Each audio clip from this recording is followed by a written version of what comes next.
Muy buenas noches, mis amados, bendiciones. Bienvenidos, bienvenidas a este espacio, a esta plataforma llamada Conceptos Adecuados de Edificación. Le habla a su hermano Luis Fernando Graciano desde la República Dominicana. Para mí es un gran honor y un gran placer este momento maravilloso de los lunes que tenemos estudio Torah y decir que esto es un gran privilegio poder servir al Creador y poder hablar acerca de su palabra. Nuestra intención es que usted pueda ser bendecido y que conozca más a profundidad las Escrituras. Así que permítame iniciar inmediatamente este tema maravilloso de esta secuencia que estamos llevando acerca de la mentalidad judía, el patrimonio judío, cómo piensan los judíos, cómo piensan los rabinos, que es en sí mismo cómo piensa la Biblia. La Biblia es un libro judío, viene de un fundamento hebraico que debemos nosotros captar y formar en nuestras vidas. Como creyentes debemos vivir a la manera como Dios ha revelado. Así que vamos a iniciar este tema que le hemos llamado gentiles, judíos y el patrimonio judío. Quiero comenzar diciendo lo que Efesios nos declara de una manera poderosa. El apóstol Pablo dice en Efesios 2:19 lo siguiente, escuche. Ya no son extranjeros y extraños, dice. Dice otra versión, advenedizo. Ya no son extraños. Ya no son extranjeros, dice. Sino conciudadanos, dice. Conciudadanos del pueblo de Dios y miembros de la familia de Dios. Qué interesante esta declaración que Pablo hace acerca de los creyentes que vienen de las naciones, que la mayoría de los que nos están escuchando aquí, todos nosotros, incluyéndome a mí, venimos de las naciones. Él nos llama a nosotros que hemos creído en el Mesías de Israel, en el Mashiach Yeshua, nos llama conciudadanos del pueblo de Dios. Ese pueblo de Dios ya lo conocemos, es Israel.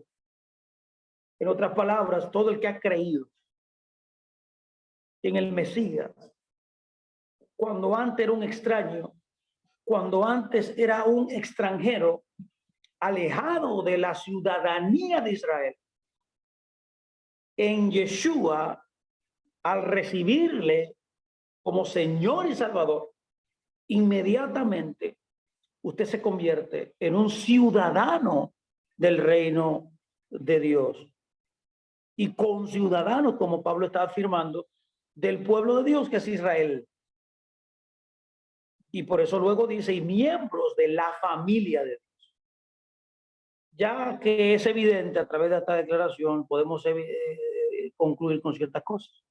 Número uno, solo existe una sola nación, es Israel. Número dos, todo el que quiera ser salvo debe pertenecer a Israel. Inmediatamente se establece que no hay dos entidades, que solamente hay una sola, que es Israel, no dos. Y número tres, te hace enfatizar y claramente entender que tú eres parte ya, al recibir a Jesús, de la familia de Dios, la única familia también que Dios tiene. El capítulo pasado, la sesión pasada, enfatizamos algo muy importante. Enfatizamos que las raíces del cristianismo se adentran en el suelo judío. Se adentran y están enraizadas dentro de lo que se conoce como judaísmo. Los creyentes gentiles dependen o son sustentados, en otras palabras, por Israel. Una verdadera fe de un creyente en Jesucristo está basada y está sustentada por Israel. Y Pablo, como hablamos la sesión pasada, usamos la metáfora del olivo. Pablo, usando esta metáfora maravillosa acerca del olivo, ilustra esta verdad maravillosa. En otras palabras, Pablo nos está tratando de decir que todo el creyente que viene de las naciones gentiles está conectado a Israel y se convierte inmediatamente en la simiente espiritual de Abraham. Es por esa razón que los cristianos son deudores de los judíos por su vasta herencia religiosa. Y como un niño, podemos usar este ejemplo, como un niño está vinculado a la madre, lo que conocemos como cristianismo no podría existir sin el judaísmo. En palabras de un gran erudito, un gran académico llamado W.D. Davis, él dice lo siguiente: el cristianismo en su matriz es parte del judaísmo. El cristianismo es el uso mismo del judaísmo. Eso dice W.D. Davis. No lo digo yo, lo dice un gran erudito. Dice que el cristianismo en su matriz viene del judaísmo y que el cristianismo es el hueso del mismo judaísmo, o sea, le pertenece, es parte estructural del judaísmo. A lo largo de estas charlas que hemos venido analizando recientemente, exploraremos con mayor profundidad las implicaciones de esta religión cristiano-judía. Eso es lo que yo quiero que usted pueda ver. Ahora, en esta charla nos enfocaremos específicamente en los problemas de judaizar. Este tema quizás usted no ha oído mucho hablar de este tema, hoy vamos a hablar un poco acerca de él. Vamos a hablar también acerca de Pablo, de la ley y el lugar de la herencia judía en la iglesia de hoy. Este es nuestro tema de hoy. En una ocasión, por ejemplo, el Papa Pío XI una vez hizo la sorprendente observación de que espiritualmente él decía: todos somos semitas. Para los cristianos que no entienden correctamente la naturaleza de la herencia espiritual y de las raíces bíblicas. Bueno, esta ha sido nuestra lucha, nuestra batalla cultural, espiritual, por los últimos 15 años. Hemos tratado de hablar acerca de esta verdad, de la herencia espiritual y raíces bíblicas del cristianismo. El propósito de estas charlas y de todo lo que estamos haciendo en este ministerio, el ministerio que Dios nos ha permitido tener, es adquirir una mentalidad realmente bíblica. Es decir, convertirse en semitas espirituales en medio de una generación que siente, incluso resuelve las categorías bíblicas. De hecho, cuanto más bíblicas se vuelvan nuestras vidas, deberían ser más semitas. ¿Es usted bíblico? Si es bíblico, debería ser semita en su mentalidad. Es imposible, en otras palabras, para que me entienda mejor, ser antisemita o ser antijudío y tomar la Biblia en serio. Nadie puede ser creyente verdadero, un cristiano verdadero, si es antisemita, si es antijudío. De lo contrario, uno se involucra en una forma de autoodio. Para el cristiano, para que me entienda, el Antiguo y el Nuevo Testamento son simplemente divisiones del mismo libro. Aunque los eruditos no están de acuerdo con la etimología del nombre Abraham, para que me entienda, el padre de la fe, el nombre parece significar padre de muchos, o también significa padre de multitudes. Es por esa razón que en el libro de Génesis, cuando estudiamos el libro de Génesis, el libro de los comienzos, Dios acentúa enfáticamente el destino asociado con el nombre de Abraham al declarar lo siguiente en Génesis 17, 5, 6. Te he hecho padre de muchas naciones, dice, y te haré fructificar mucho y haré de ti naciones, y de ti, dice, vendrán reyes. La palabra hebrea traducida aquí como naciones es muy importante hoy para nosotros. Es la palabra goín, que también puede traducirse como gentiles.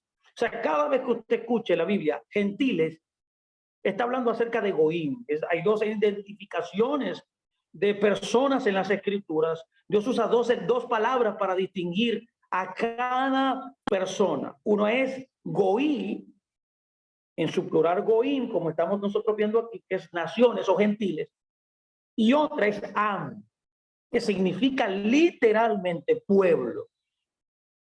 ¿Qué estoy diciendo? Dentro de la creación, de la realidad que Dios creó, Dios solamente ve dos tipos de personas. Él no ve denominaciones cristianas, de las, qué sé yo, 40,000 denominaciones que existen. Él no ve las denominaciones, por así decirlo, dentro del judaísmo. No, mi amado, Dios solamente ve dos personas. Los goín o los judíos, sus pueblos, los los que le pertenecen. Es por esa razón que aquí, en este término goín, hay una indicación de que la esfera donde el pacto de Dios opera se ampliaría y que los no judíos algún día nombrarían a Abraham como su padre. De manera que Pablo dice, literalmente está tratando de enfatizar en la lectura que hemos leído, que la familia espiritual de Abraham incluye a aquellos que comparten de la fe de Abraham, porque, como dice Romanos 4:11, él es el padre de todos los que creen. Pablo, al declarar estas palabras, enfatiza aún más la importancia de la fe de Abraham. En Romanos 4:3 él declara, Abraham creyó a Dios y le fue acreditada como justicia. El empuje aquí del argumento que Pablo está utilizando es que no hay una nueva forma, mi amado. No existe una nueva forma de unirse a la familia de Dios ahora, que el tiempo llegó por completo, como dice Gálatas 4. O sea, en el devenir del tiempo, en el cumplimiento del tiempo, no habrá otra forma.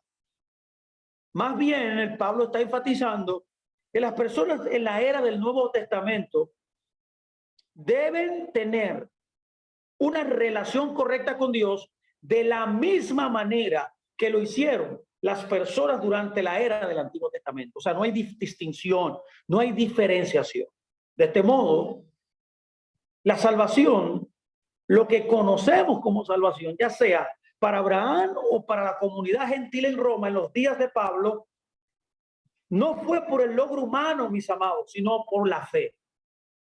Es por esa razón que la iglesia, lo que conocemos como iglesia, que se fundó espiritualmente en Israel, se construyó sobre una base hebrea de apóstoles y profetas judíos, con un señor judío como una piedra angular principal, como está establecido en el libro de Efesios, con que nosotros comenzamos esta charla, capítulo 2, verso 20. Es por esa razón que debo enfatizar la creencia existente común en la iglesia hoy, que el judaísmo, ya sea en el día de Pablo o en nuestros días, enseña la salvación por las obras de la ley. Por eso puedo preguntar yo en este momento, ¿la salvación por obras o por gracia? ¿Es por gracia o por obra? Bueno, mientras que el cristianismo enseña que el cristianismo es una religión de gracia, la Biblia, el libro en el cual debemos nosotros tomar para establecer las verdades, en ningún lugar lo dice. De igual manera, el cristianismo enseña que el judaísmo es una religión de ley. Cuando examinamos todo esto, también entendemos por la palabra que eso no puede ser, eso no tiene ningún asidero en la palabra. Tal comprensión es en realidad mucho más una caricatura, podría yo decir. O podría yo decir más ampliamente, una tergiversación de la verdad. Y de hecho, como un gran erudito cristiano llamado Carl D. Evans, en un libro llamado El falso testimonio de la iglesia contra los judíos, él dice esto. Él dice, en la medida en que propongamos este punto de vista en nuestra predicación, es decir, esto es lo que está tratando de decir, bueno, que yo he enfatizado anteriormente, que el cristianismo es una religión de gracia y que el judaísmo es una religión de ley.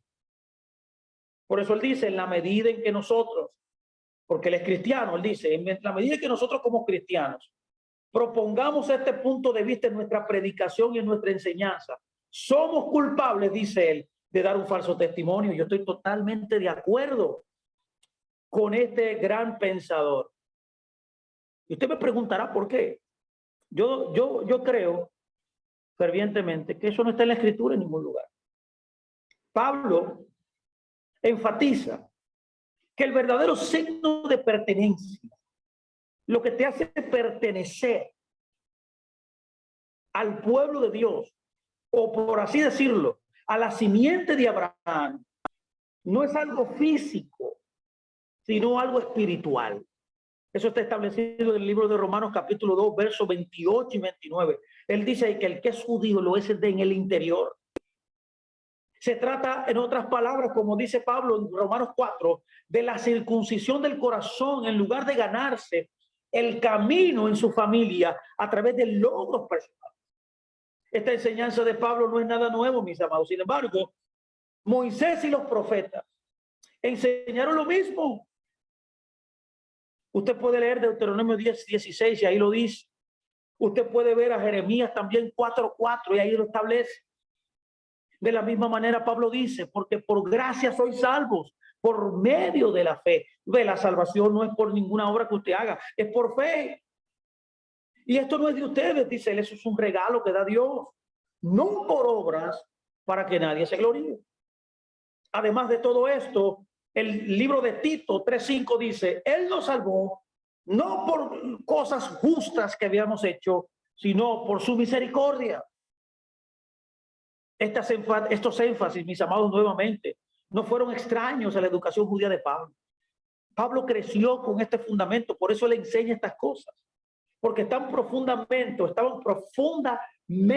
incrustadas. ¿Dónde? En las escrituras hebreas. Es por esa razón que las enseñanzas comunes del judaísmo del primer siglo, aunque no siempre se puede tener tener esta impresión al leer ciertas secciones de las cartas de Pablo, fue que la elección y la última instancia, la salvación, se considera que es basado en la misericordia de Dios y no a través de ningún logro humano, mis amados. Esto lo establece otro gran pensador llamado E.P. Sanders. Es interesante notar también lo que también dice otro gran erudito, en este caso judío. Se llama de nada más y nada menos que el ilustre Pinchas Lapide. Pinchas Lapide, un erudito judío de estudios del Nuevo Testamento, concuerda lo siguiente. Él dice, el rabinato nunca ha considerado, escuche muy bien lo que dice un judío ortodoxo, la Torá nunca ha considerado la Torá como un camino de salvación para Dios.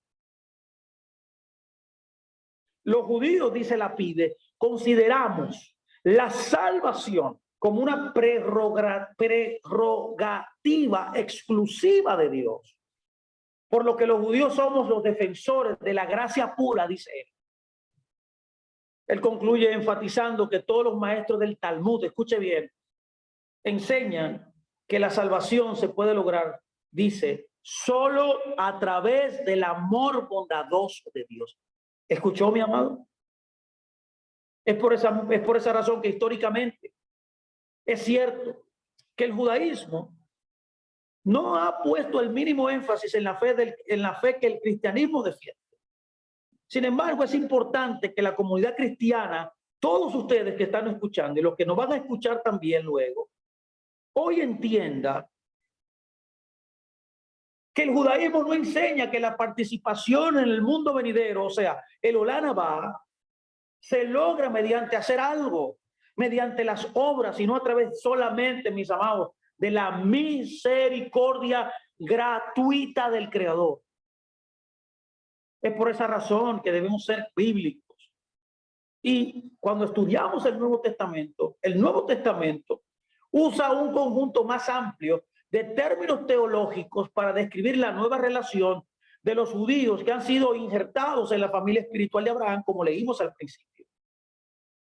La mayoría de los cristianos de hoy, mis amados, tienden a considerarse gentiles todavía.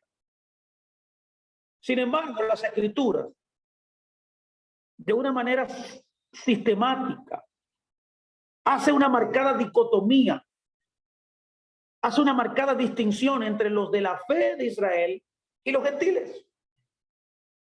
Separa la fe de un judío creyente y de un gentil.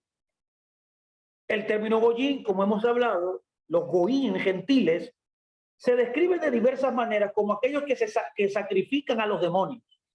Pablo dice eso en 1 Corintios 10, 19, 20.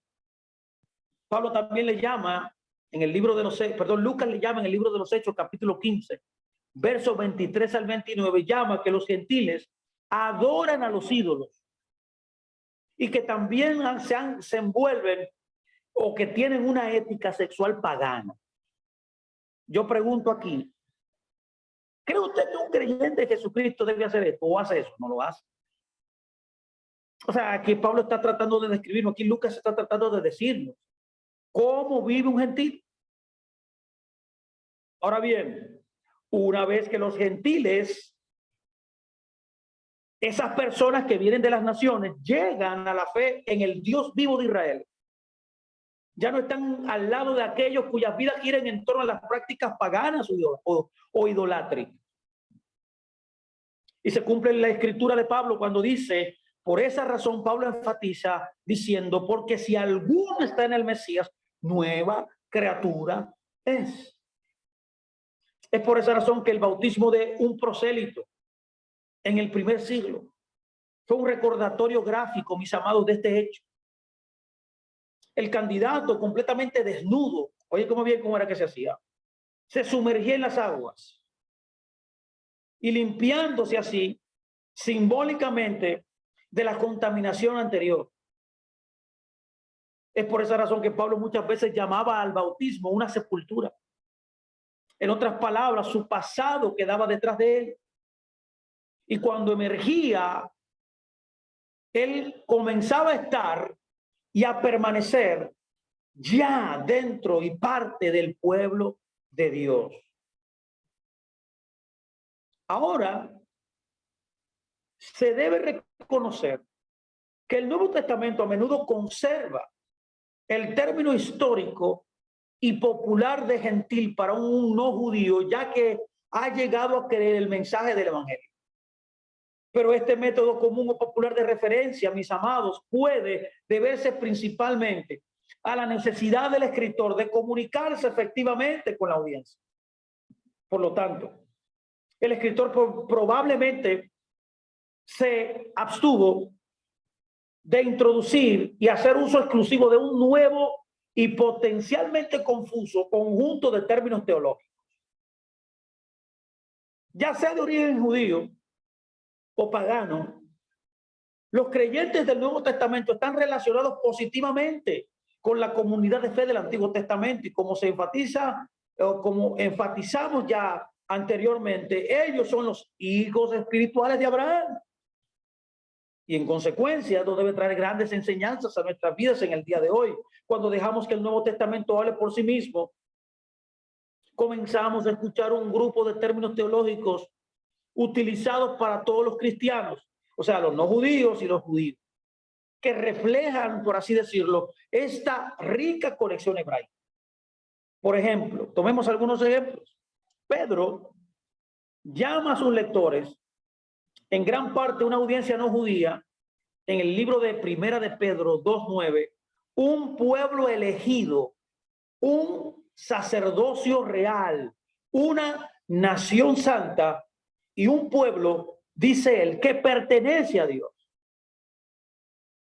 Incluso se dice que pertenecen a la diáspora. Él usa un término interesante aquí en griego, que es diasporti.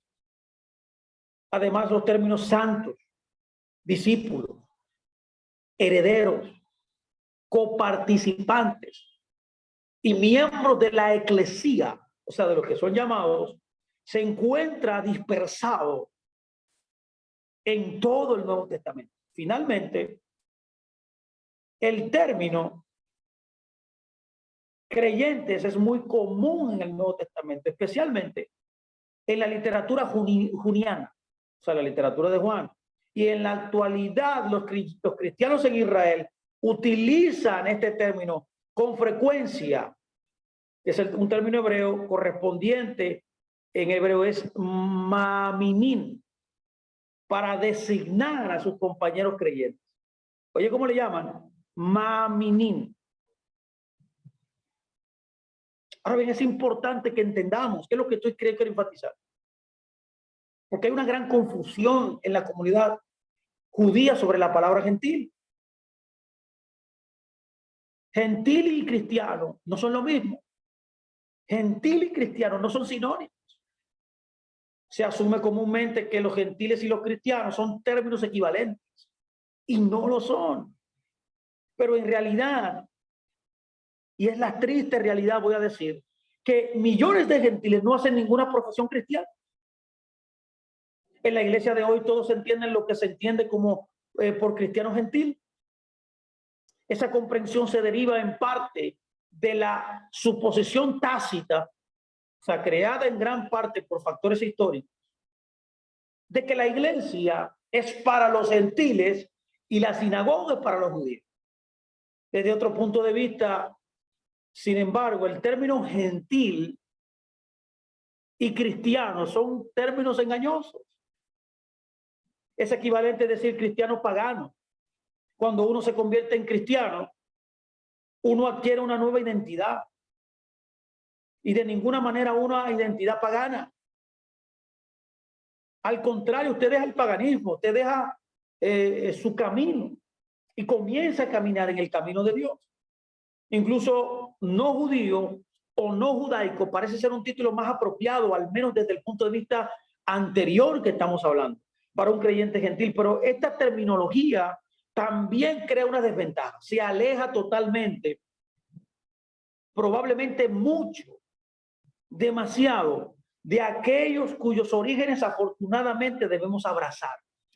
Y por razones obvias, no hemos eliminado en nuestro vocabulario de creyentes la palabra gentiles, en el sentido de creyentes de este libro, del libro de la Torá, de la Biblia.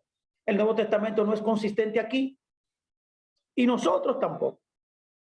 Sin embargo, un esfuerzo serio por volver a algunos de los términos teológicamente descriptivos más arraigados bíblicamente que se mencionan anteriormente y que fueron utilizados por la iglesia primitiva sería un paso significativo de hacer para la iglesia de hoy, para que sea así, de esa forma, más consistente con sus raíces judías.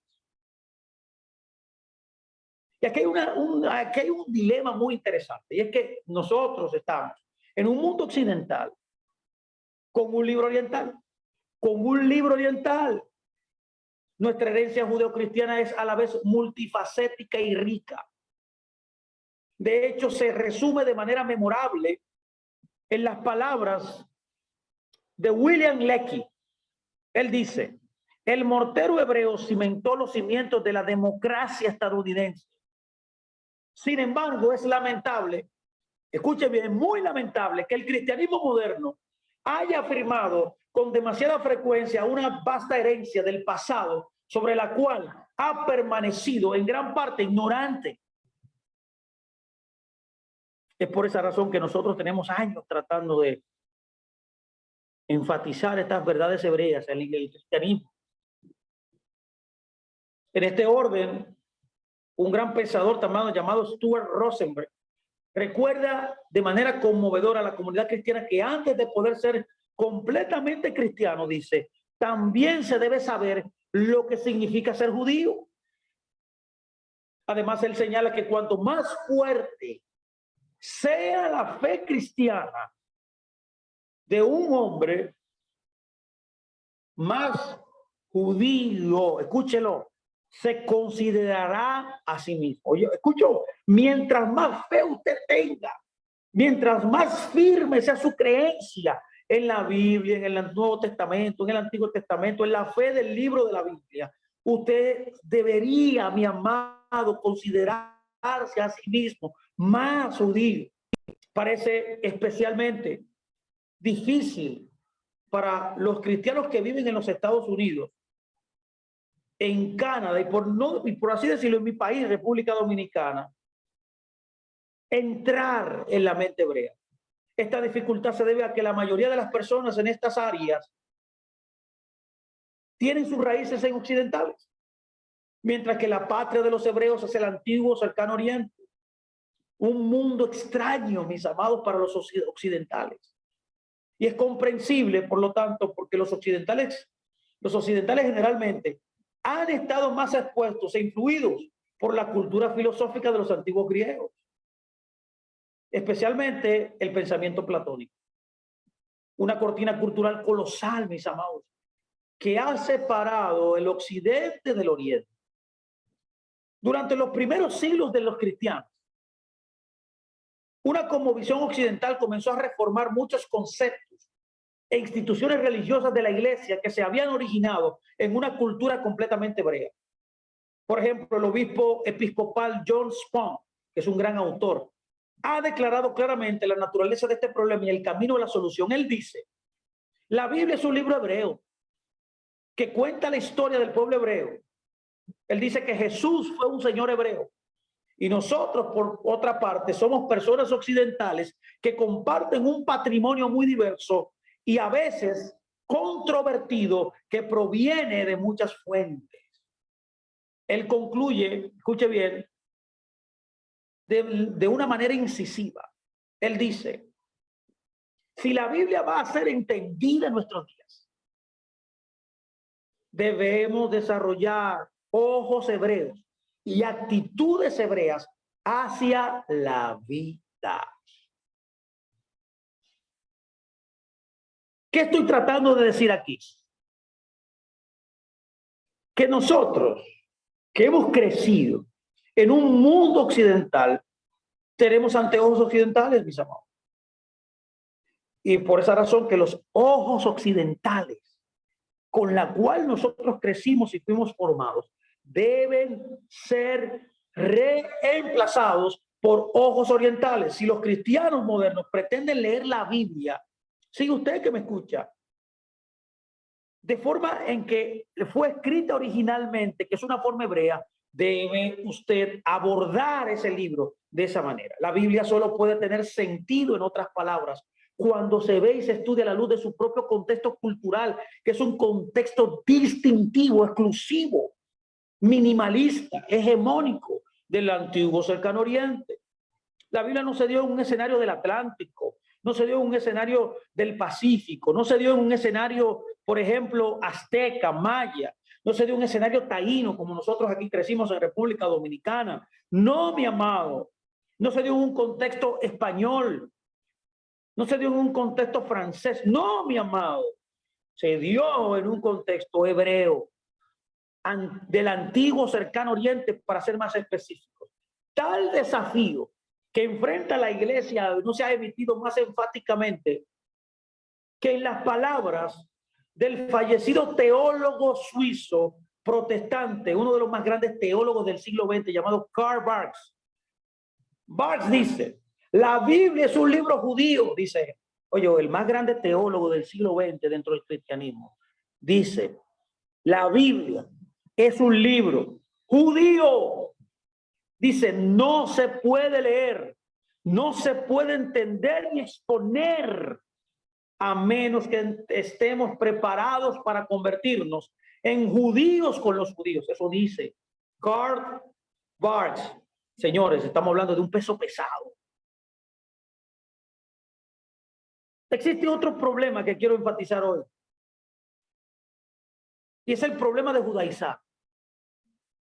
Algunos cristianos protestan cuando se hace un llamado a los creyentes no judíos para que regresen a las raíces judías del cristianismo primitivo, como nosotros estamos proponiendo.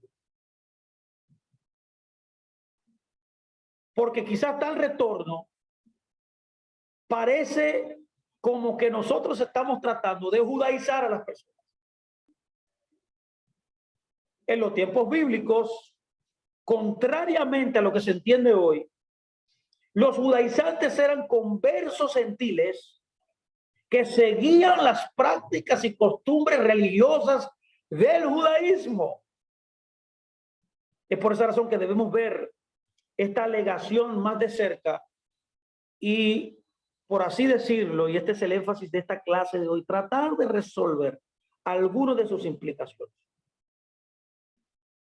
Es por esa razón que lo primero que hay que entender es que hay una gran diversidad entre los creyentes primitivos. Había una gran diversidad en ese escenario, en ese contexto histórico. Los creyentes en la iglesia primitiva no tenían una posición única sobre la relación precisa de la ley judía con los creyentes gentiles. Algunos de los primeros conversos se mantuvieron en el antinomianismo, o sea, literalmente estuvieron en contra de la ley. Pero Pablo, específica y especialmente en el libro de Romanos, refuta la idea de que una vez que una persona adquiere una posición correcta ante Dios por fe, ya no tiene una obligación con la ley, sino que es libre de vivir como le plazca. Otros gentiles conversos mantenían el código moral del judaísmo, pero no estaban sujetos a ninguna ley ceremonial. Estos creyentes probablemente fueron influenciados, mis amados, por los judíos helenísticos de habla griega de la diáspora, que tenían un espíritu y una persuasión más liberal. Un tercer grupo existente en ese momento, incluso más estricto, en lo que se conoce como la Iglesia de Jerusalén, parece haber mantenido toda la enseñanza de la ley, excepto la circuncisión. Pero el grupo más estricto de los gentiles conversos en la defensa de la ley judía fueron los llamados judaizantes, incuestionablemente influenciados, digo yo, por el partido de los fariseos. Estos gentiles se sometieron a toda la ley, incluida la circuncisión.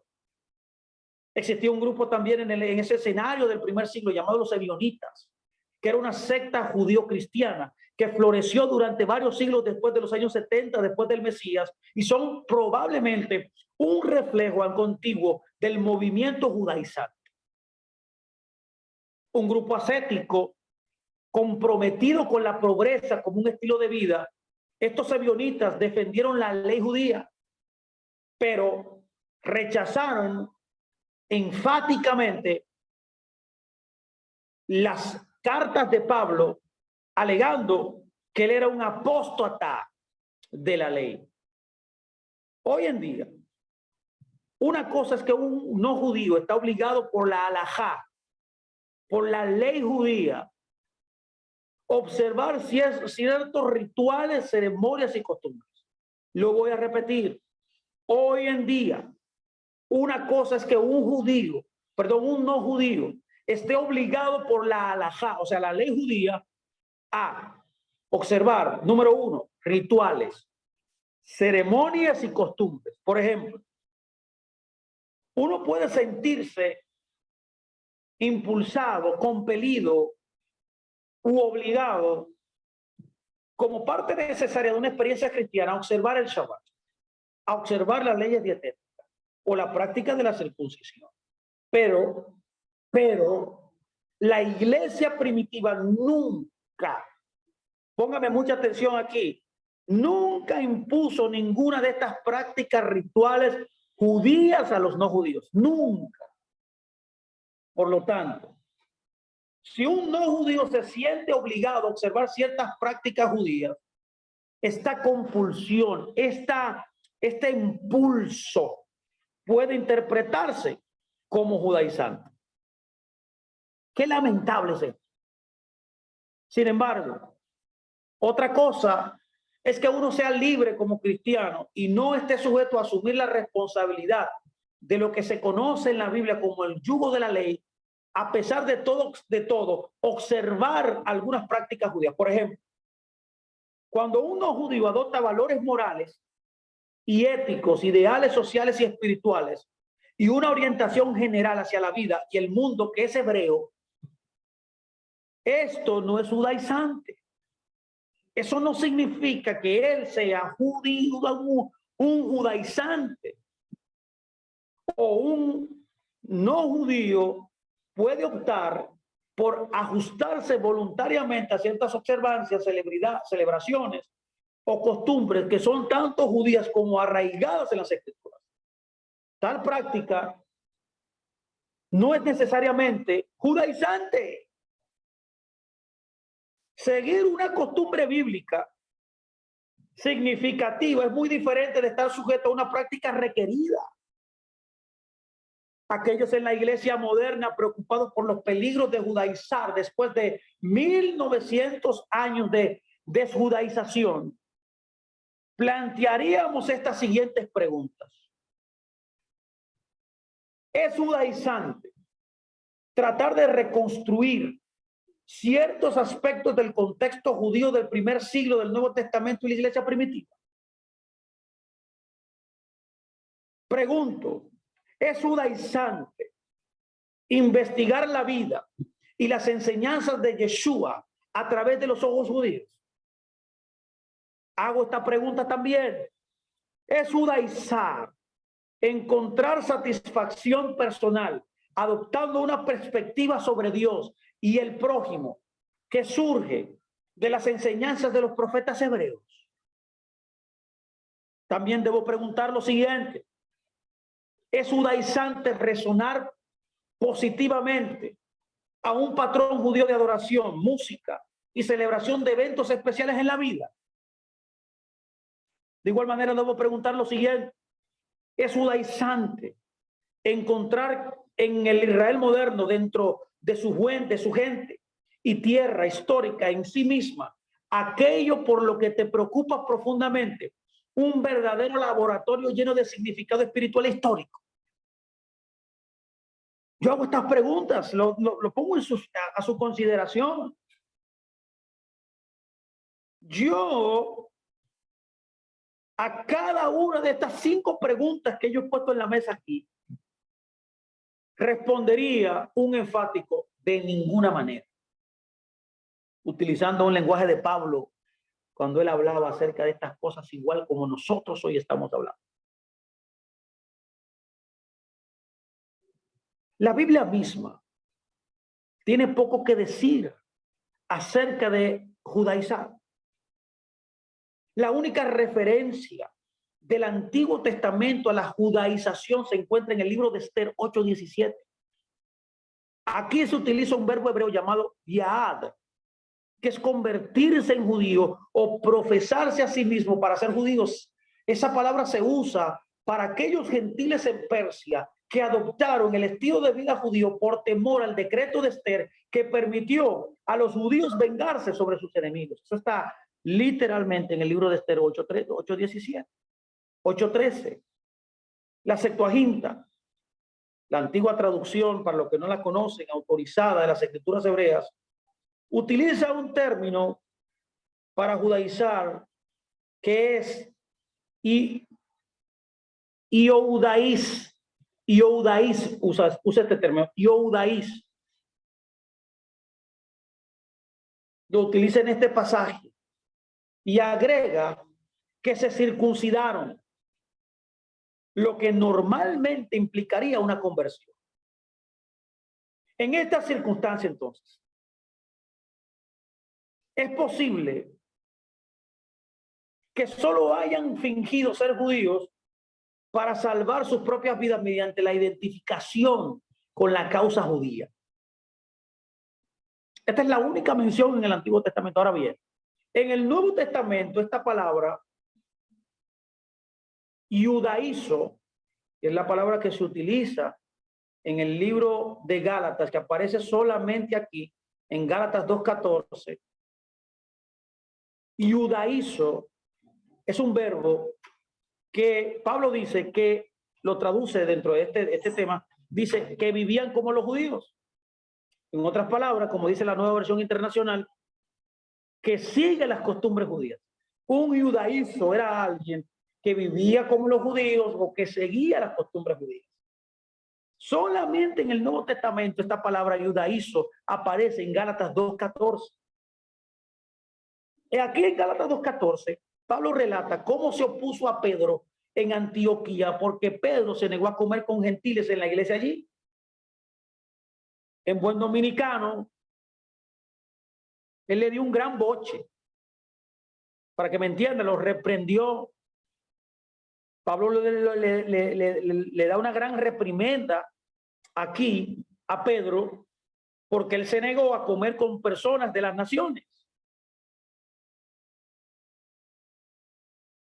Pedro estaba en efecto, al practicar esta separación social, él estaba diciendo a estos creyentes no judíos que a menos que ustedes, oye, que estaba tratando de decirle con esta separación, que a menos que ustedes cumplan con las leyes dietéticas judías y un estilo de vida judío, no podemos mantener compañerismo con ustedes. Eso fue lo que quiso decir Pablo al separarse y al retirarse de comer con las personas que venían de las naciones, que ya eran creyentes ya en Jesús, que ya eran creyentes en Jesús, pero que él se separaba.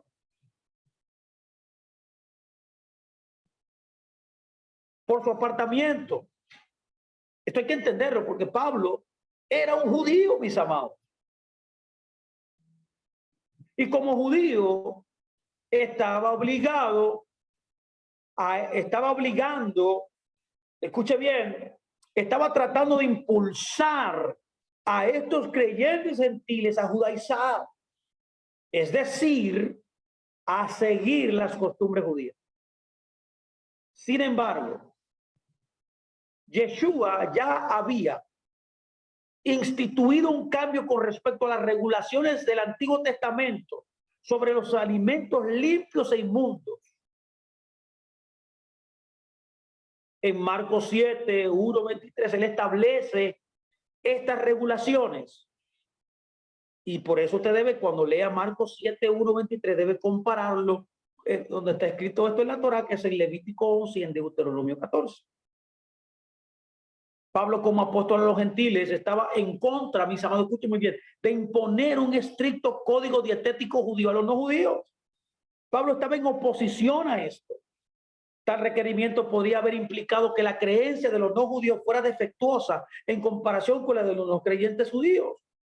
Que otra cosa, es decir, la conformidad con la costumbre judía tenía que ser agregada a su compromiso de fe, como fue establecido en el Concilio de Jerusalén en Hechos 15.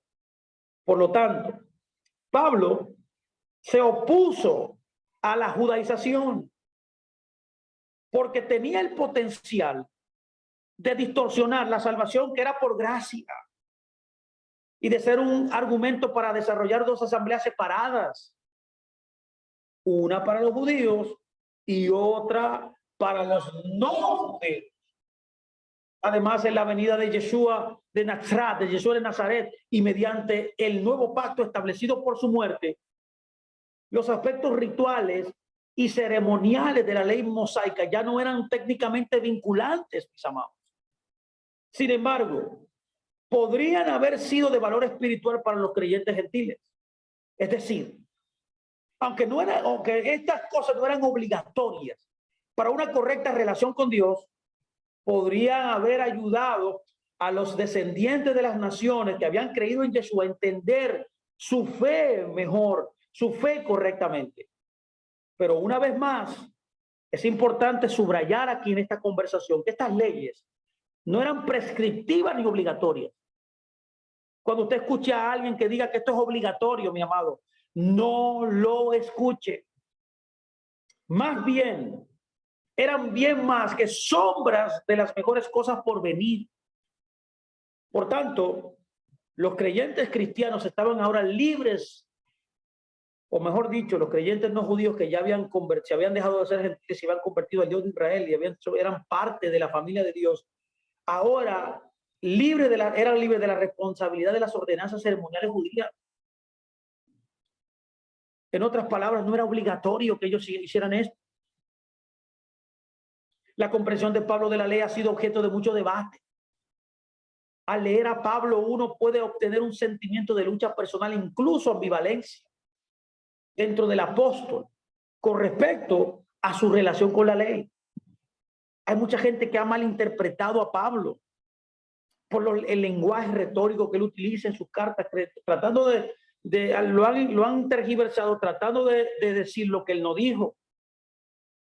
Es por esa razón que debemos buscar el poner este tema en una perspectiva más clara.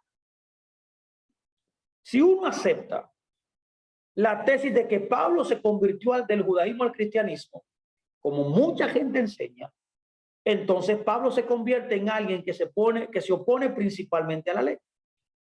Evidentemente, esa conclusión va a ser posible al tener esta tesis como algo verdadero. Sin embargo, como hemos señalado anteriormente, Pablo no veía el cristianismo como una religión distinta del judaísmo. No. Más bien, como en palabras de este gran pensador W.D. Davis, Pablo entendió el cristianismo como una forma de su religión ancestral o como una etapa adicional de su desarrollo, por más que nueva. Esto dice él. Qué interesante. Pablo no veía el cristianismo divorciado del judaísmo, mi amado. La teología de Pablo no era esencialmente nueva. Pablo nunca dijo nada nuevo, mi amado. Todo lo que Pablo enseñó fue desde Génesis hasta Malaquías. Todo lo que Pablo habló, todo lo que Pablo profetizó, todo lo que Pablo enseñó en todas las comunidades que formó, en todos los lugares que él iba, era Torá. Es por eso que debo decir enfáticamente hoy que la teología de Pablo no era nueva. Ya que se había integrado y reinterpretado, en otras palabras, no ignorado las ricas tradiciones del Antiguo Testamento, las tradiciones fariseas, las tradiciones apocalípticas. ¿Cuántos de ustedes acuerdan que Pablo mismo dijo que él era fariseo? Pero ahora el énfasis diferente era que ahora todas estas tradiciones del Antiguo Testamento, las tradiciones apocalípticas, las tradiciones fariseas que venían en una mazorá, en una transmisión de maestro a maestro, ahora la enfocaban a la luz del Mesías.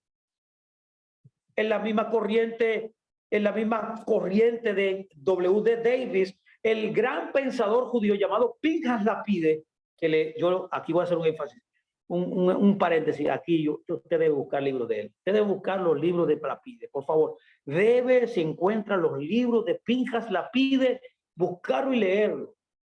Yo creo que tengo algunos libros ahí, puedo compartirlo con quien desee. Solamente déme un toque y yo se lo envío, no se preocupe.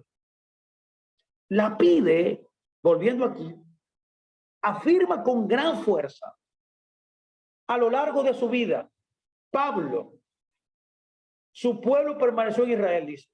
Su Biblia, dice él, fue el Tanakh. Su Dios era el Dios de sus padres. Su Mesías era un judío y solo de judío surgió su iglesia madre. A pesar de todo su cristocentrismo, los israelitas siguieron siendo sus amados hermanos, dice Pinchas, y parientes de sangre, incluso después de la Pascua. Sobre la identidad de Pablo, Pinchas Lapide concluye que él no es ni un antisemita ni un antijudío, dice él. Ni siquiera, dice, un apóstata, mucho menos un antinomiano, o sea, un opositor a la ley. Expresiones que si él lo hubiera oído, dice Pinchas Lapide, lo hubieran horrorizado.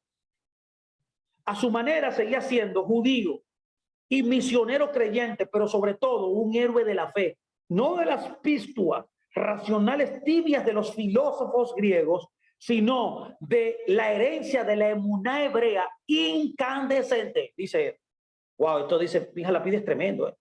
Qué expresiones más concisas. Esto es una clara descripción de la mente de cómo pensaba Pablo, de quién era Pablo, así como Jesús también, como dice la Escritura en Gálatas 4:4, nacido bajo la ley. En otras palabras, reconoció su autoridad a lo largo de su vida. Yeshua reconoció la autoridad de la ley sobre su vida. También de igual forma Pablo confirmó la validez de la Torá, mis amados. En sus términos muy claros, Pablo me impresiona esta parte, esta porción bíblica en Romanos 3:31, cuando él establece esto claramente. Parece que había gente que no lo entendía.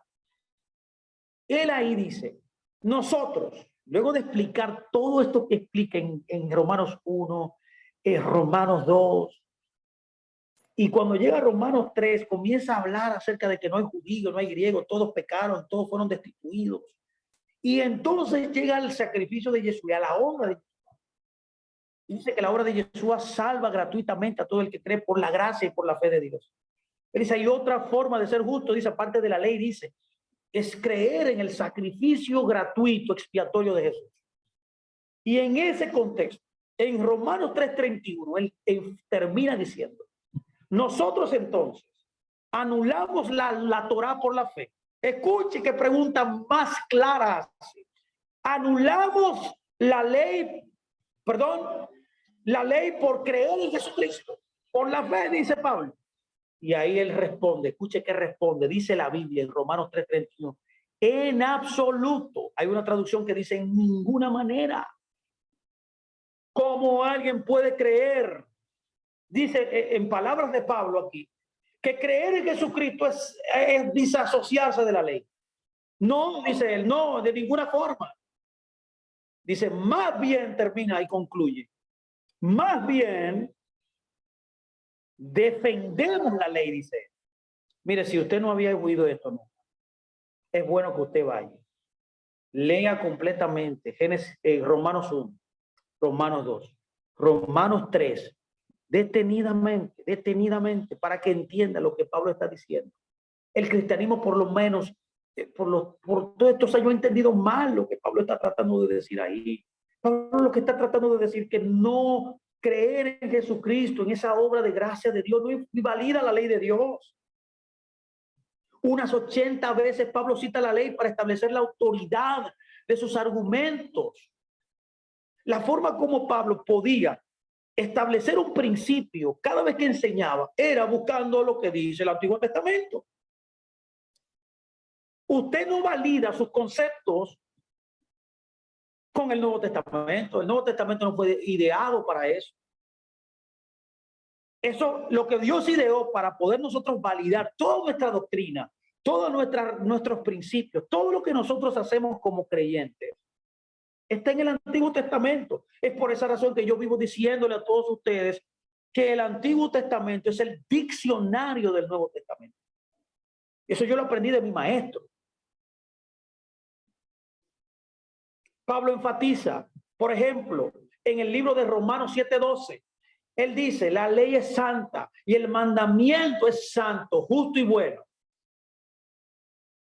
Pablo dice también en Romanos 7:14, la ley es espiritual. Él construye, en otras palabras, su teología basándose en gran medida en el decálogo, mis amados, del Antiguo Testamento. Y aunque Pablo afirma la bondad de la ley en tales pasajes, parece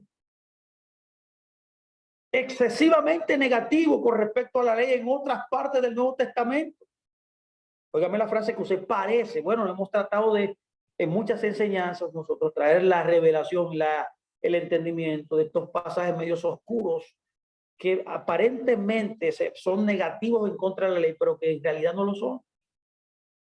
Por ejemplo, Gálatas 3:25, Gálatas 5:1, Segunda de Corintios 3:6.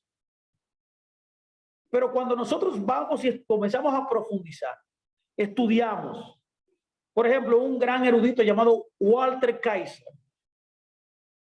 ha señalado astutamente, él dijo, no es allí donde existió el problema, ni para Israel ni para la iglesia. El problema siempre fue con las personas, no con la ley. Si Pablo aparece o parece que no es negativo, por lo tanto, se encuentra en el contexto de aquellos que intentaron usar la justicia de la ley como base para la justicia propia. Bueno, hemos tratado este tema ya en otras clases, por eso que le invito a que vaya a mi video. Aunque hemos hablado del legalismo, tenemos un video en nuestro canal que habla, que define qué es legalismo. Esto es un concepto legalista. Querer por los méritos de la ley ganar puntos a favor delante de Dios. Esto es judaizar. Perdón, no judaizar, esto es legalismo. Creer que por la obediencia mecánica a la ley usted es salvo. Creer que porque usted haga algo de la ley usted va a recibir un favor de Dios. Esto es justicia propia. Para Pablo y para todos los escritores del Nuevo Testamento, solo el Mesías fue el don perfecto, el don de justicia perfecto que Dios regaló para el pecador. No hay otra forma comparado con este regalo que Dios nos dio. Todo lo demás es considerado inútil. Inclusive hay una porción bíblica que dice que todas nuestras obras son como trapo de inmundicia. En las palabras de Pablo, lo que fue para mi beneficio, dice él, ahora lo considero lo perdido por causa del Mesías. No tener una justicia propia que provenga de la ley, sino lo que es a través de la fe en el Mesías. Entonces, aquí él está resolviendo un problema serio de gente que quiere ganarse la salvación por hacer cosas. Él enfatiza aquí que la justicia solamente viene por creer en Jesús. Pero tampoco está diciendo que por creer en Jesús usted no debe obedecer la ley. Y ahí es que llega mucha gente erróneamente a esta conclusión. Al entender que el contexto aquí no es que él está derogando la ley, sino que él está enfatizando un punto, que es la justicia. Y él utiliza la ley para poder entender el contraste, pero no está de ninguna forma denigrando la ley. La tradición protestante, especialmente los luteranos, han tendido a ver que este leitmotiv, este motivo para la comprensión de Pablo del Evangelio en el énfasis de la justificación por la fe en oposición a las obras de la ley. Y aunque este tema es ciertamente importante para Pablo, estamos en un acuerdo esencial con lo que Davis dice, quien encuentra el lugar de Pablo en otra parte, es decir, en su subordinación, como dice Davis, y hemos leído anteriormente, de la ley al Mesías como en sí mismo una nueva Torá, nueva no en un sentido de que él contravendría lo antiguo, sino que revelaría su verdadero carácter o lo ponía bajo una nueva luz. Esto es lo nuevo aquí. Cristo, el Mesías, fue central en todas las enseñanzas, predicación y vida de Pablo. Para Pablo no simplemente las palabras de Yeshua constituían la nueva Torá, más bien fue la totalidad de su vida, muerte y resurrección, la persona viviente, la que construyó y constituyó la nueva Torá. Bueno, hasta el día de hoy los judíos le llaman así. Todavía los judíos ortodoxos le llaman a la enseñanza del Mesías, la nueva Torá, le llaman la Torá del Mesías. Pregunto entonces, ¿significaba esto que Pablo se deshizo de su condición de judío y se convirtió en alguien del mundo no judío, que se había convertido en un creyente en Yeshua de Nazaret? Pregunto, de ninguna manera, no. Y aunque Pablo se declaró libre y no perteneciente a ningún hombre, es decir, no estaba sujeto a las normas de los demás, tenía la libertad, que es lo que él está tratando de enfatizar aquí, de actuar como un judío, convirtiéndose en uno bajo la Torá. Es decir, Pablo se sintió en libertad de adherirse a las regulaciones de la ley mosaica en asuntos como la circuncisión, como el voto nazareo y el ritual de la purificación. Además, hacia el final de su tercer viaje misionero, Pablo, aún fiel al judaísmo, quería, nos dice la escritura, llegar a Jerusalén para celebrar la fiesta de Pentecostés. Pero ¿cómo puede ser posible? Dirán algunos de ustedes. Claro que es posible porque él todavía guardaba la fiesta. Pablo se adhirió personalmente a prácticas judías como las anteriores, aparentemente, para mostrar a la gente, para enfatizar a los creyentes, no solamente de su tiempo, sino a nosotros también en este tiempo, que al convertirse al Dios de Israel, Él no había abandonado la ley. Que de ninguna manera significaba que creer en Jesús, que creer en Yeshua era apartarse de la ley. Por eso él hace esto. Pablo seguía siendo un fiel justo judío. Firmemente, lo digo así, comprometido con sus escrituras y tradiciones ancestrales, como él lo dice. Del mismo modo, parece que Pablo no tiene ninguna objeción en sus escritos a los judíos que habían venido de las naciones, a los creyentes judíos que habían venido de las naciones, que continuaran celebrando varias ceremonias de la ley, ya que esta era una forma de demostrar su solidaridad, por así decirlo, con sus parientes en la comunidad judía en general. Estos conversos de las naciones podían hacerlo, y eso no era judaizar, como hemos enfatizado. Es probable que Pablo permitiera a sus oyentes judíos y a los destinatarios de sus cartas para decidir por sí mismos. Pablo estaba tratando de llevar la conciencia y que decidieran por ellos mismos en cuanto a lo que realmente pensaba acerca de continuar las prácticas de la circuncisión y otras costumbres judías básicas. En cualquier caso, Pablo no estaba ligado incondicionalmente, excepto a su Señor, porque como Moisés, los profetas y Yeshua, estar de pie ante Dios no fue algo que se logró mecánicamente mediante el esfuerzo humano, mis amados.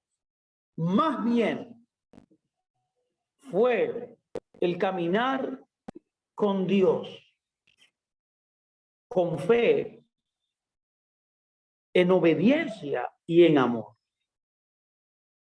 Es por esa razón que hemos tratado de enfatizar en toda esta charla la importancia de entender la Biblia a través de los ojos hebreos. Yo necesito hoy tratar de comunicar esto a usted, mi amado. Usted que ama a Dios, usted que está buscando conocer más la Biblia, usted que ama a Dios, que lo busca.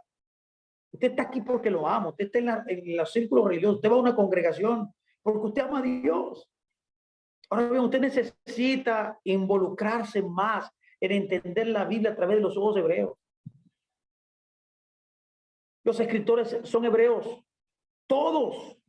La cultura de ese libro es hebrea, las religiones hebreas, las tradiciones en este libro son hebreas y todos los conceptos, uno por uno, son hebreos. Si en este punto, mi amado, mi amada, estamos esencialmente de acuerdo, el siguiente paso es definir las fuentes y el alcance de esta herencia bíblica y pensar en el proceso actual, la relevancia del judaísmo en la iglesia actual.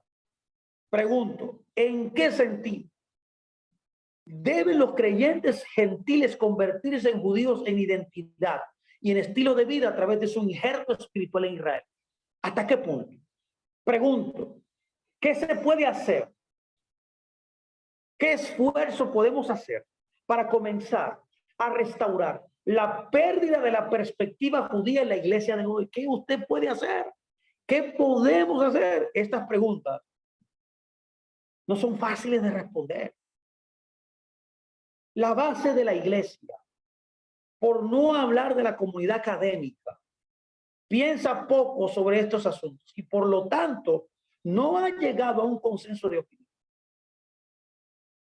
Y por muy complejas, yo tengo que decir que sean algunas de estas preguntas muy difíciles de manejar y de llevar a la práctica también, esperaremos que estas charlas que tendremos en lo adelante, las que hemos tenido y las que tendremos también, nos den cierta orientación y que arrojen luz, una luz específica, enfocada sobre este y otros temas relacionados. A este respecto, concluyo de la siguiente forma. Quiero ir ya concluyendo mi charla de hoy. Quiero dar una respuesta preliminar a algunos de los temas anteriores y describir de manera general, en grandes rasgos, el resto de estas preguntas en las próximas charlas que tendré. Primero, tengo que decir que aquellos en la comunidad cristiana que pueden sentir que el olivo murió hace 2000 años y por lo tanto la raíz ya no tiene vida, debe lo digo con mucho respeto, debe comenzar a leer nuevamente Romanos 11. Se necesita ir a Romanos 11 y leerlo detenidamente. Allí, cuando leemos Romanos 11, Pablo enfatiza de una manera categórica que Dios no ha rechazado a su pueblo. Lo dice. Verso 1. Por tanto, una doctrina muy popular dentro del pueblo cristiano que se llama la teología del reemplazo se cae inmediatamente. Pablo pregunta, ¿ha desechado Dios a su pueblo? Y él enfáticamente dice, de ninguna manera.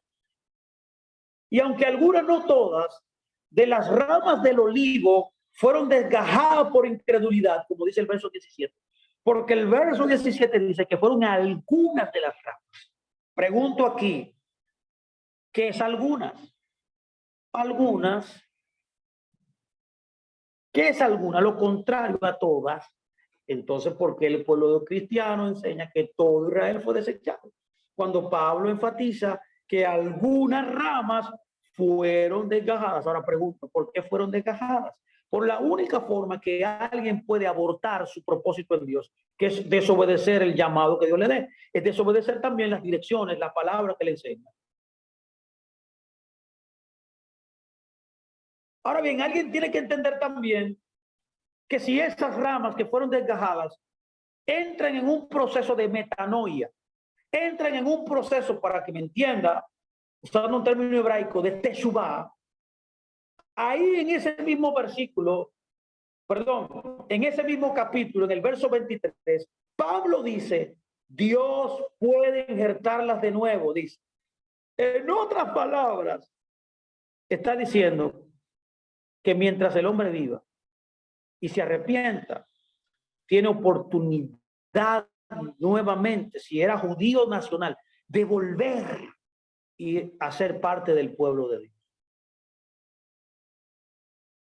Pablo enfatiza también en el verso 28 que Israel sigue siendo un pueblo santo. Él dice literalmente, porque la raíz es santa. Es un pueblo amado por los patriarcas. Y él enfatiza ahí en Romanos 11, porque los dones de Dios y su llamado, dice el verso 29 de Romanos 11, son irrevocables. Entonces aquí tenemos una evidencia contraria a la creencia común en hoy en día de que los creyentes que vienen de las naciones de la tierra, o sea, que vienen de los gentiles, han reemplazado el árbol judío. Se cae inmediatamente. En lugar, como dice Pablo, algunos fueron injertados en el árbol. Es una posición, por así decirlo, del triunfalismo cristiano posterior al Nuevo Testamento que no encuentra apoyo teológico como evidencia escritural. Aquí lo que estamos nosotros tratando de enfatizar de Romanos 11. Romanos 11 destruye esa tesis inmediatamente para descubrir la herencia judía de la iglesia, que es lo que nosotros estamos tratando de proponer. Uno debe estar familiarizado con las principales fuentes judías relacionadas con el pensamiento, lenguaje y vida de la comunidad cristiana primitiva. Se acepta generalmente que los escritos del Nuevo Testamento, 27 documentos producidos de entre los años 50 al 100 del primer siglo, constituyen las bases fundacionales autorizadas del pensamiento cristiano. La fuente única más importante para entender el Nuevo Testamento son las escrituras judías. El Antiguo Testamento, la iglesia primitiva, apeló ampliamente tanto a la Biblia hebrea como a la traducción griega llamada la Septuaginta. Otra fuente valiosa en la literatura es la literatura apocalíptica judía producida entre los años 200 antes del Mesías al 100 después del Mesías. Las obras apocalípticas como Primera de Enoc, que fue el primer libro apocalíptico, como también un libro apocalíptico conocido como los testamentos de los 12 patriarcas y los salmos de Salomón, tienen una importante relación con los antecedentes teológicos judíos del Nuevo Testamento. Una tercera fuente útil para el pensamiento del Nuevo Testamento, irrefutable, son los rollos del Mar Muerto. Los documentos como el Manual de la Disciplina, por ejemplo, dentro de los rollos del Mar Muerto. La guerra de los hijos de la luz contra los hijos de la oscuridad, incluyendo también el rollo del templo, tienen particular relevancia. Un cuarto grupo también de escritos es el de los apócrifos. Obras como Primera y Segunda de Macabeos, obras como Sirácides o Eclesiástico, como también se llama, son muy valiosas fuentes intertestamentales que arrojan una gran luz, tanto histórica como religiosa, sobre el judaísmo de los tiempos del Nuevo Testamento. Debo decir también que una quinta fuente son los targumines, paráfrasis arameas de los libros o pasajes de la Biblia hebrea, producidos a partir del siglo III antes del Mesías. Y una sexta fuente son las obras de Josefo, que fue un gran historiador del primer siglo. La literatura rabínica también constituye otra importante fuente judía útil para la investigación del Nuevo Testamento. Uno puede obtener una apreciación considerable, vasta, del pensamiento cristiano primitivo a través de un estudio del Talmud, como nosotros hemos propuesto, que comprende la Mishnah o la tradición oral compuesta alrededor de los años 200 al año 600, y que también incluye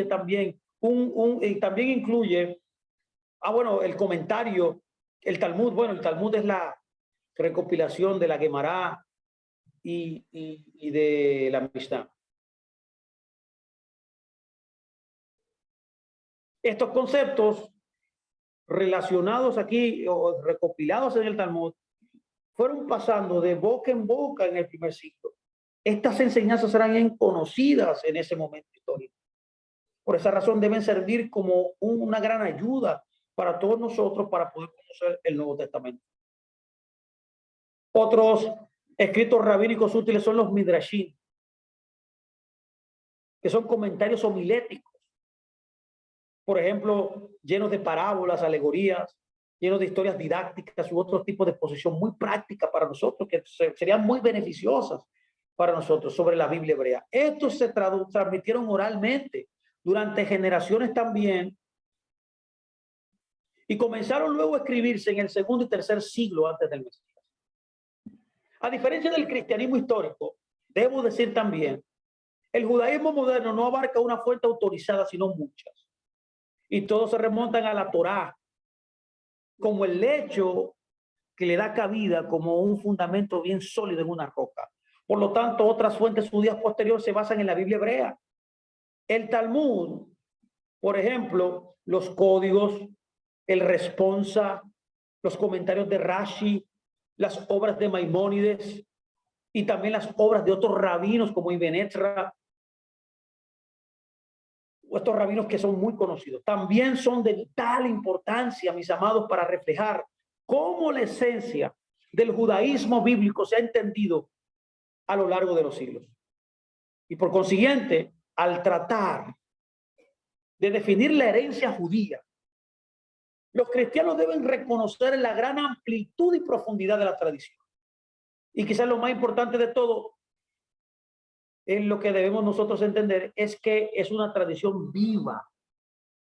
En resumen, por lo tanto, debemos enfatizar, como este gran pensador que lo hemos utilizado muchas veces en el día de hoy, D.W. Davis, que dice: todo el complejo del judaísmo se entiende por la herencia judía. Es decir, dice él, tanto el judaísmo como el Antiguo Testamento constituyen la herencia del cristianismo. Es importante entonces, escuchando a Davis, que tratemos de aclarar el término judaísmo antes de irnos. Permítame definir esto. Y nos vamos. El judaísmo puede definirse como la religión y la cultura del pueblo judío. Póngame mucha atención, ¿eh? O sea, decir judaísmo es malo, ¿no? ¿Por qué? Porque el judaísmo es literalmente lo que significa es la religión y la cultura del pueblo judío. ¿Esto es algo raro? No, nuestro Mesías era judío. Entonces, ¿su religión era cuál? ¿Cristianismo? No, judaísmo. Es por esa razón que la civilización judía incluye dimensiones históricas, sociales y políticas, además de las religiosas. La palabra judaísmo deriva de la palabra griega judaísmo, un término utilizado por primera vez en el período intertestamentario por los judíos de habla griega para distinguir, escuche bien, su religión del helenismo. Bueno, tenemos una enseñanza en nuestra escuela que es la formación del judaísmo. Yo le garantizo que si usted estudia esta clase, yo creo que está dentro de nuestra charla también, está dentro de nuestros videos ahí en YouTube, en nuestro canal. Yo creo que yo tengo una clase, la coloqué ahí. Vaya a esa clase y estudie y escúchela, le va a bendecir. Ahí nosotros hablamos cómo surge lo que conocemos como judaísmo y cómo se cimenta y se desarrolla y cómo llega al tiempo en la cual Yeshua vivía.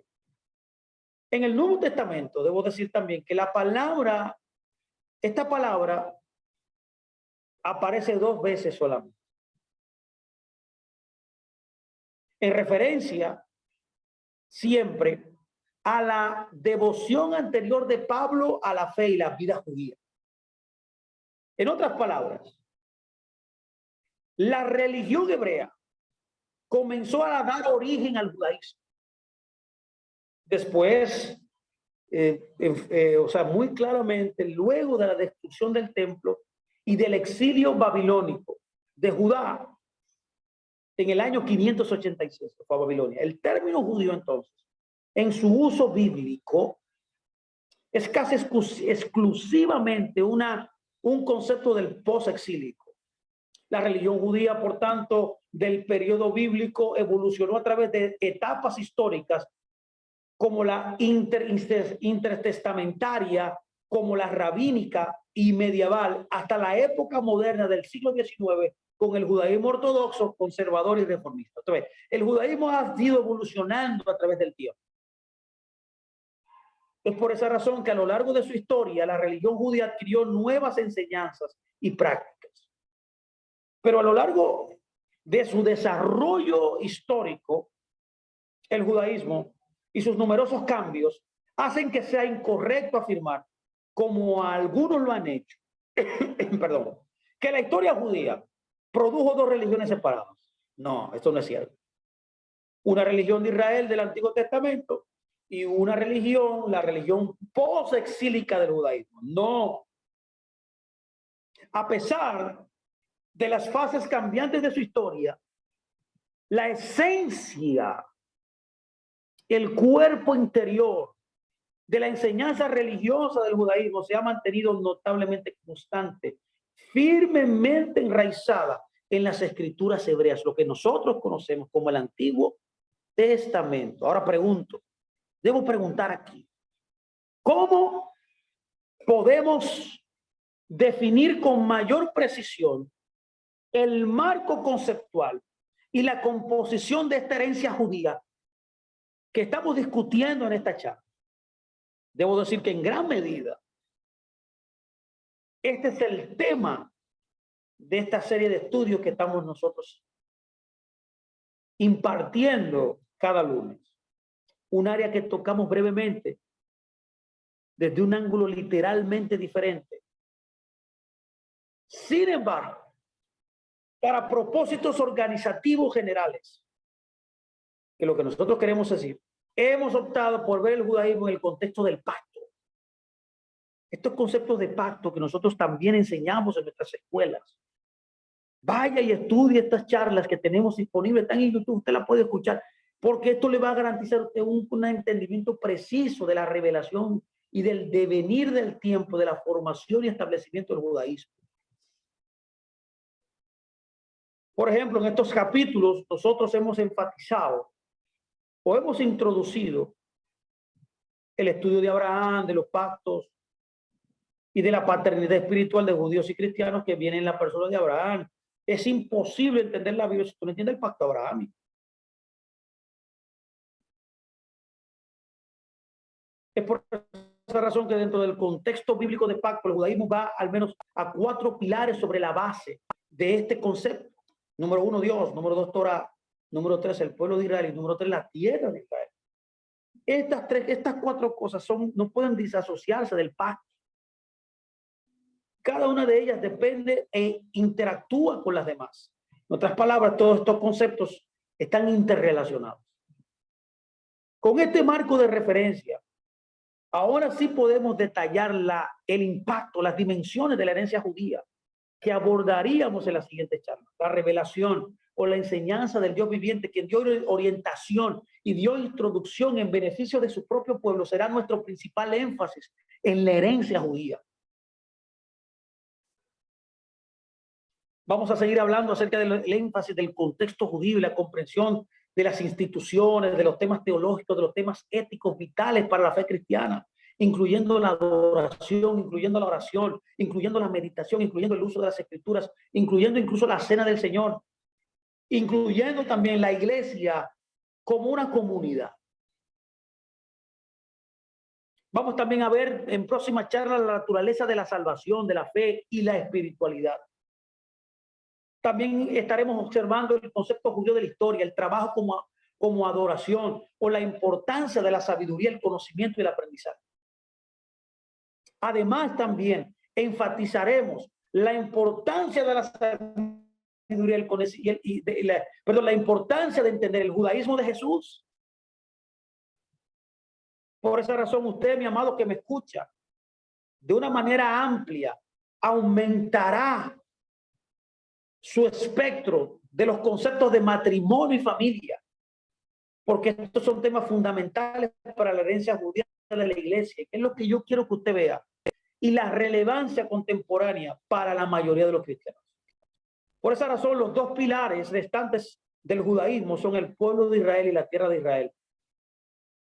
Y esto nos recuerda que las promesas están ligadas a la tierra, a la vida y al suelo. Es por esa razón que yo siempre enfatizo que la Biblia tiene tres conceptos que son fundamentales. Número uno, la casa. Número dos, la familia. Y número tres, la porción de tierra. La tierra está estrictamente vinculada a nuestro patrimonio. Es por esa razón que en todas estas charlas, las de hoy y las que vienen, esperamos que hayamos cumplido con nuestro cometido de hoy. Pero lo que viene será mejor. Estaremos haciendo un llamado a retroceder al reloj del primer siglo y que usted pueda restaurar todas las raíces judías de su fe como primera iglesia tuvo. Necesitamos entrar entonces en una